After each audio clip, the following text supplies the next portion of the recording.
Right, it's excellent. Dave is known for going on really angry rants. His friends often mock him for it.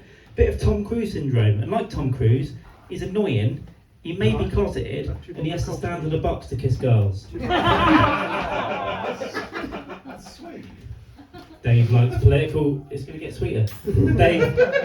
Dave likes political humour. He is, of course, loudly left-wing, which is confusing because he looks like an extra in a 1980s gay Nazi biker bar film.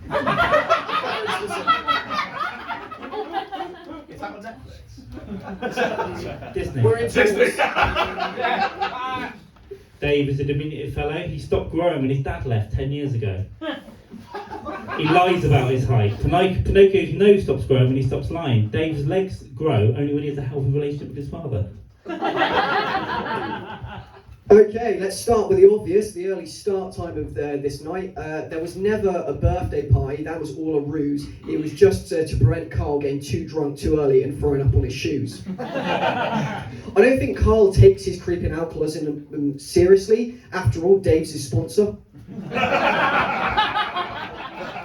Carl's the only person I know to be kicked out of an AA meeting for heckling pussies at the people telling the stories. Dave used to drive a convertible. He said he liked to feel the sun on his face and the wind in his hair on a spring day. Now I know why his dad left. That's too gay.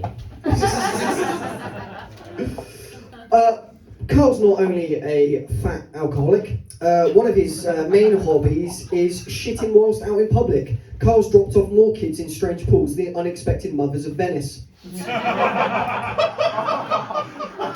Topical, yes!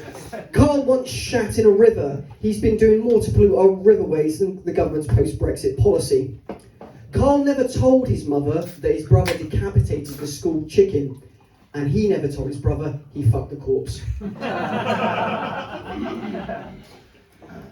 Dave still skateboards at 30. Now don't get me wrong, I admire the exuberance to still pop an ollie in public. Unfortunately, Ollie is a disabled 13-year-old girl down the skate park. He likes her half pipe. It's clear to me that revolutionary AIDS treatment is the only thing that's keeping Dave with us. Unlike AIDS treatment, he's full of drugs and ultimately poisonous. Dave's favourite comedian is Frankie Boyle, and like his hero, he used to be funnier and is now trying to convince us that politics isn't just for wankers. Carl once ran a marathon. It was a real challenge. Not the distance, just passing by that many Wetherspoons without popping in. Most people run in fancy dress for a cause that they're passionate about, but Carl wasn't allowed to run in a paper mache of Jeffrey Epstein's Paedophilia Island. When I look at Dave, it makes me think of the homeless. And like a tramp, there's too many substances, he's weird looking and he gets violent around Christmas. Dave took up MMA so he can fight his demons.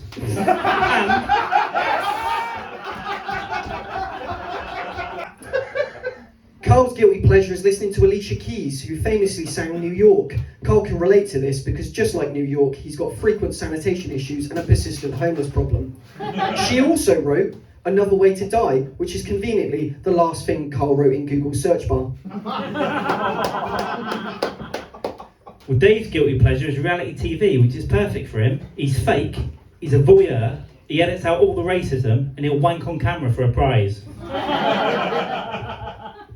Dave's biggest fear is drowning. But don't worry, Dave, if you do start to drown, unlike your dad, your mum will always be there for you. She did try and hook you out the gene pool after all. Dave's got a tattoo of a gorilla on his chest. Some might say he's trying to emulate Conor McGregor. And like Conor McGregor, he's been done for assault, his best years are behind him, and he looks like a fucking pikey.